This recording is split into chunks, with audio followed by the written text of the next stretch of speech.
Hello నమస్తే welcome to Anantha TV.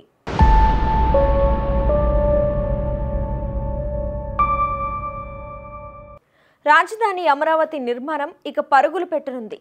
ప్రపంచ bank నుంచి పెద్ద ఎత్తున రుణ సమీకరణకు రాష్ట్ర ప్రభుత్వం చేసిన కృషి ఫలించింది.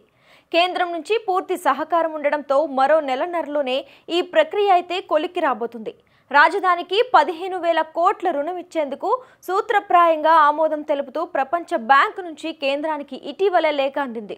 ప్రపంచ బ్యాంక్, ఆసియా అభివృద్ధి బ్యాంక్, ADB సంయుక్తంగా ఈ రుణం ఇస్తున్నాయి. మొత్తం 15,000 కోట్ల ప్రస్తుత ఆర్థిక సంవత్సరంలోనే CRDAకి అందనున్నాయి. ఇక రాజధానిలో మౌలిక వసతుల అభివృద్ధి, భూ సమీకరణలో భూములిచ్చిన రైతులకు స్థలాలు కేటాయించిన లేఅవుట్లు అభివృద్ధి, పరిపాలనా నగరంలో శాసనసభ, హైకోర్టు, సచివాలయం, విభాగాధిపతుల కార్యాలయం, భవనాలు, టవర్స్ నిర్మాణం వంటి పనులకు 49,000 కోట్లు ఖర్చవుతుందని CRDA తాజాగా అంచనా వేసింది. 15,000 కోట్ల ప్రస్తుత ఆర్థిక సంవత్సరంలోనే వస్తుండటంతో దానికి అనుగుణంగా CRDA నిర్మాణ ప్రణాళికలు సిద్ధం చేస్తోంది. ప్రపంచ బ్యాంకుకు ADB రుణం మంజూరుకు సంప్రదింపులను కూడా వేగంగా జరుగుతున్నాయి. ఇప్పటికే ప్రపంచ బ్యాంకుకు బృందం 3-4 దఫాలుగా రాజధానిలో పర్యటించింది. ఇక ఢిల్లీలో కేంద్రం ఆర్థిక శాఖ, ప్రపంచ బ్యాంకు, CRDA అధికారులతో కీలక సమావేశం కూడా గురువారం జరిగింది. నవంబర్ 8న తుది సమావేశం ఉంటుంది. అదే నెల 15 నాటికి సంతకాల ప్రక్రియ ముగుస్తుంది. అది పూర్తయితే 15,000 కోట్లు మంజూరైనట్టే. ఇక ఆ వెంటనే మొత్తం రుణంతో 25% అంటే 3,750 కోట్లు అడ్వాన్స్గా తీసుకోవచ్చు. నవంబర్లో ఆ నిధులు వస్తే డిసెంబర్ నుంచి పనులు మొదలు పెట్టాలని CRDA భావిస్తుంది. టెండర్లు పిలిచేందుకు అంతా సిద్ధం చేయాలి. ప్రపంచ బ్యాంకుకు, ADB వంటి అంతర్జాతీయ రుణ వితరణ సంస్థలు ఒక ప్రాజెక్టుకు ఇంత వేగంగా రుణం మంజూరు చేయడం అంటే రికార్డ్ అనే చెప్పాలి. ప్రపంచ బ్యాంకు లాంటి సంస్థలు నిర్దిష్ట ప్రాజెక్టులకు రుణాలిస్తాయి.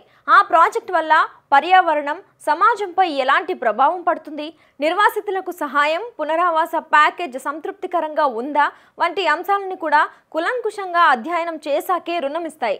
ఇక సంప్రదింపులకే ఏడాది సమయం పడుతుంది.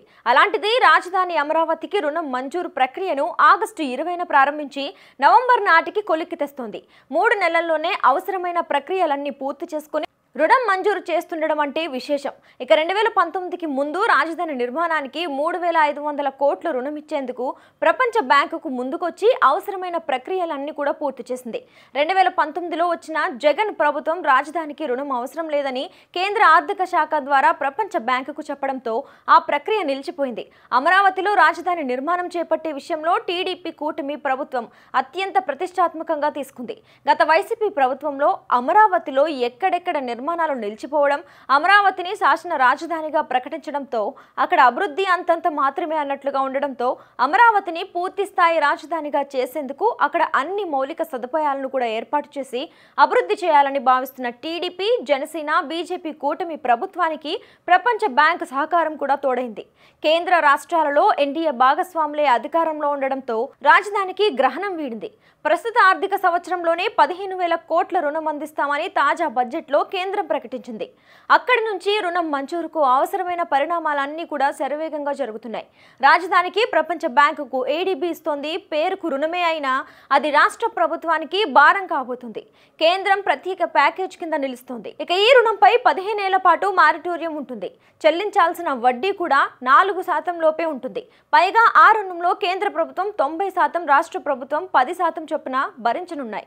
రాష్ట్ర ప్రభుత్వం చెల్లించాల్సిన 10% నిధుల్ని కూడా కేంద్రం వేరే నిధుల నుంచి సర్దుబాటు చేస్తుందని ఆర్థిక శాఖ వర్గాలు తెలిపాయి. ఇక ప్రపంచ బ్యాంకు నుంచి 15,000 కోట్ల రుణానికి సంబంధించిన ఆమోదం దాదాపుగా లభించింది.